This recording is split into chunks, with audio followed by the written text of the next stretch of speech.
When I was in prison, a young lady who is now the principal of a leading university in South Africa came to see me. She did not beat about the bush. She said, if my father were still alive, she would have been 70. You are 70. And I came here to see how a man of 70 looks like. Now I am 80.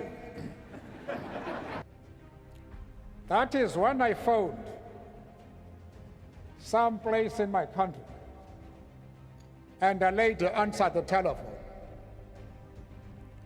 I then asked, to whom am I speaking? She said, you're speaking to me. I said, well, lady, I know I'm speaking to you, but what's your name? She said, who are you to ask for my name? What's your name? I say, well, lady, as soon as you tell me your name, I'll tell you mine. But as we argued as to who should tell his or her name, she became very cross. And she said, you seem to be a backward person. Have you passed your matric? Now, matric in our country is a university entry examination. And I said, well, lady, you must be very careful. Because if the qualification to speak to you is the possession of a matric certificate, I might work hard and pass my matric and be in the same class as you are. That was treason. She said, you will never be in my class, and bang the telephone. How I wish she were here today.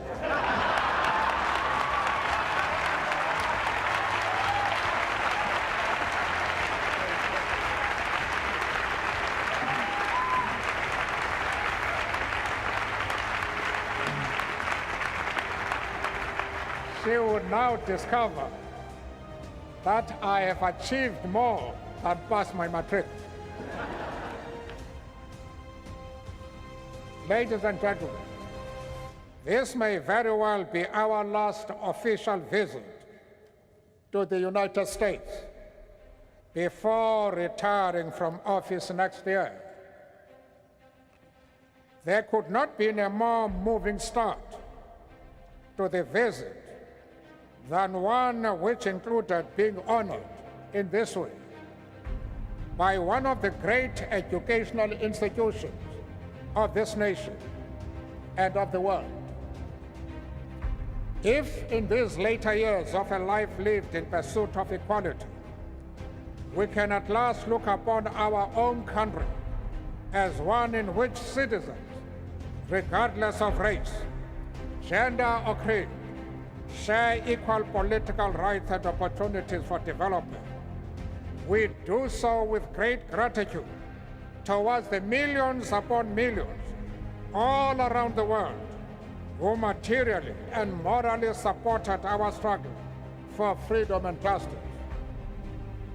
Together with those freedom and justice-loving citizens of the world, we do at the same time, however, note that at the end of this century, a century which humanity entered with such high hopes for progress, the world is still beset by great disparity between the rich and the poor, both within countries and between different parts of the world. If in individual life we all may reach that part of the long walk where the opportunity is granted to retire to some rest and tranquility for humanity, the walk to freedom and equality seems, alas, still to be a long one ahead. This august institution gains its standing and reputation also from the manner in which it has conducted and continues to conduct itself as an international presence. Wherever men and women of learning and thought gather, its name and work are known. It embodies that spirit of universality which marks a great university. To join the ranks of the alumni is to be reminded of the oneness of our global world. The greatest single challenge facing our globalized world is to combat and eradicate its disparity. While in all parts of the world progress is being made in entrenching democratic forms of government, we constantly need to remind ourselves that the freedoms which democracy brings will remain empty shells if they are not accompanied by real and tangible improvements in the material lives of the millions of ordinary citizens of those countries, where men and women and children go burdened with hunger, suffering from preventable diseases, languishing in ignorance and illiteracy, or finding themselves bereft of decent shelter. Talk of democracy and freedom that does not recognize these material aspects can ring hollow and erode the confidence exactly in those values we seek to promote. Hence, our universal obligation towards the building of a world in which there shall be greater equality among nations and among citizens of nations. The disparity between the developed and developing world, between North and South, reflects itself also in the sphere of educational and intellectual resources. The United States of America and democratic South Africa have, in the course of these last 4 years, built a relationship of mutual respect and cooperation. Each country respecting the sovereignty of the other while cooperating as partners. As part of this relationship, the scholars who had the benefit of studying here returned better equipped to deal with the local challenges and problems as Africans.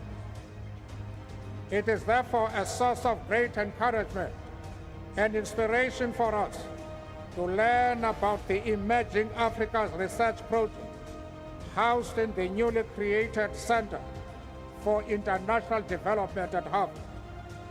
Its objective of undertaking an appraisal of Africa's economic, social, and political history, as well as the problems facing the continent, is timely and to be greatly welcomed. But it will be doing this in collaboration with African research institutions and scholars will serve to strengthen and build African intellectual capacity to take charge of its reconstruction and regeneration. I am confident that it will also strengthen and build your own understanding of African reality and your capacity to analyze that reality as part of our shared world.